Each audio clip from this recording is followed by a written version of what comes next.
Hello, thank you for tuning into my channel. It's Vlogmas in July 2021, day 11, and today is another UFO Sunday. This video actually shows two projects that I worked on during my 30 minutes. One of them is my busybody quilt binding, and then the other one is my friend's quilt that I've just decided to go ahead and try to finish the top for. I hope that you enjoyed this video. Thank you so much for tuning in. Let me know if you have questions in the comments. Thumbs up this video, share it with your friends. I'll see you next time.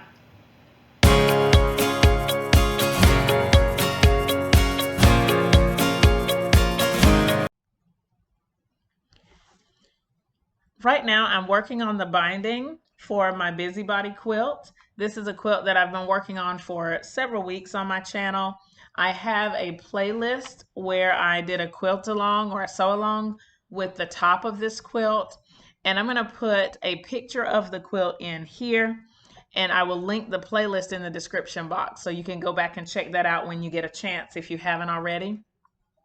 The pattern is my own original pattern, and I have it available on my Etsy shop. So if you're interested in the pattern after you see this quilt, please check it out on my Etsy. The link will also be in the description box. I have designed, pieced, quilted this quilt. I quilted it on my domestic sewing machine with my walking foot. And once the quilting was done, it was time to start on the binding. I sewed the binding on the front of the quilt with my sewing machine, and now I am going back and finishing it by hand. So I'm folding it over to the back, and I am using my needle and thread to do the blind stitch so that I won't see the thread and you won't really see the stitching after it's done. This, of course, is the last step other than adding a label. So I'm really excited to be at this point in the quilting. It is very rewarding. I like to just spend this last bit of time kind of with my hands actually on the quilt, folding that binding over and using that needle and thread. I have the quilt folded on my lap because to me it's really overwhelming to look at the whole quilt that's not bound yet. And I like that as it's folded, the more I the more I sew on the binding, it looks more finished as I go along. So it goes from having all raw edges to by the end having no raw edges and being completely finished. It is really cool. I enjoy this process. It just takes a long time, and now that I'm looking at it, it's pretty boring to watch. But in my opinion, it's something that has to be done. I prefer to sew the binding on by hand, unless I'm doing a flange binding, and if I'm doing that, then I'll sew both parts on by machine. So here is Sunday. I had to find a video to listen to while I was working on the quilt. Last week's UFO, if you haven't seen it, it was the video of me actually doing the quilting on this quilt. And I was really surprised at how much I was able to get done in 30 minutes each day. I really felt like it held me accountable to document my process. And I kind of felt like I was racing the clock. And so I could get more done because I was kind of in a race. You know how normally if I have all day to do something, I just kind of take all day to do it instead of really valuing the time. So during my 30 minutes last week with the quilting, I was able to get it mostly all done in that time, and it really helped. And I think that doing it this way, where there's 30 minutes to work on a UFO, there's really no pressure to finish anything. You just want to make as much progress as you can in that limited amount of time. And now that my schedule's about to get busier. I have an event coming up the next 2 weeks that I'm going to be doing during the day, and then I have school starting right after that, and not to mention commission works, like a quilt that I'm working on right now on commission, and then more bare orders coming in and that kind of stuff, my time is going to be at a premium. And so to be able to do some sewing for myself is going to be important to me. And even if it is just that 30 minutes, as long as I'm making progress every time, that will be super important. I am thinking about the possibility of keeping these UFO videos up each week. I'm not sure exactly how that would work. So let me know if you're interested in seeing a UFO video each week. And it would basically be kind of what I'm doing now, where I go through each day and we kind of chat through it. And what I was thinking is doing about 5 days of work, 4 to 5 days of sewing on the camera, and then that would give me at least one day to upload and edit everything and to add the audio, and then another day to have off if I needed off or if something else came up. So let me know in the comments if that's something that you're interested in seeing. I may try to keep it up. I'm not sure how well it would work, but I think it would be something that I would be up to the challenge for. This is the third day of working on this.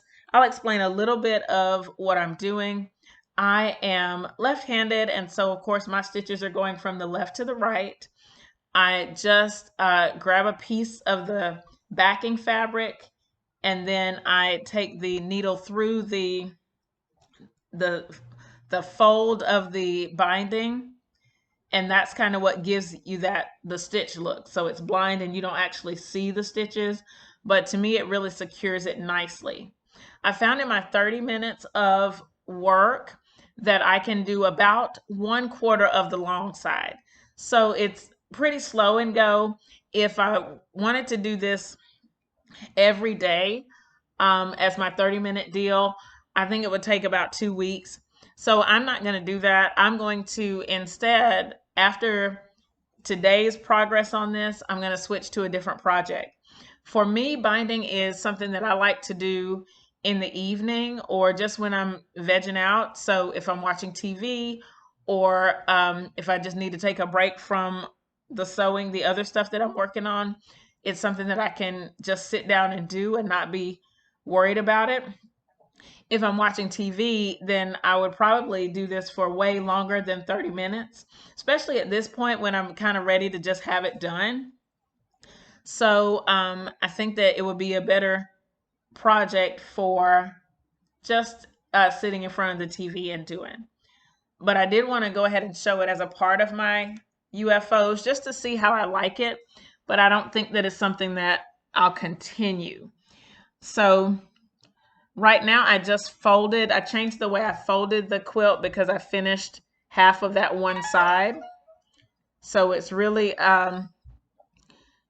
good. You can see that I'm making a little bit of progress, and it's going from more raw edge to slightly less raw edge.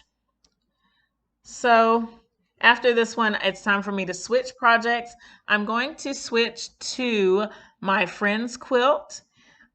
This was something that I featured last year on Vlogmas in July, my alphabet quilt. So I'm going to put a couple pictures in here. One is a picture of my completed alphabet quilt, and I have a pattern and a guidebook for putting letters into your quilt. That's also going to be available on my Etsy shop. So again, you can check the link below for that.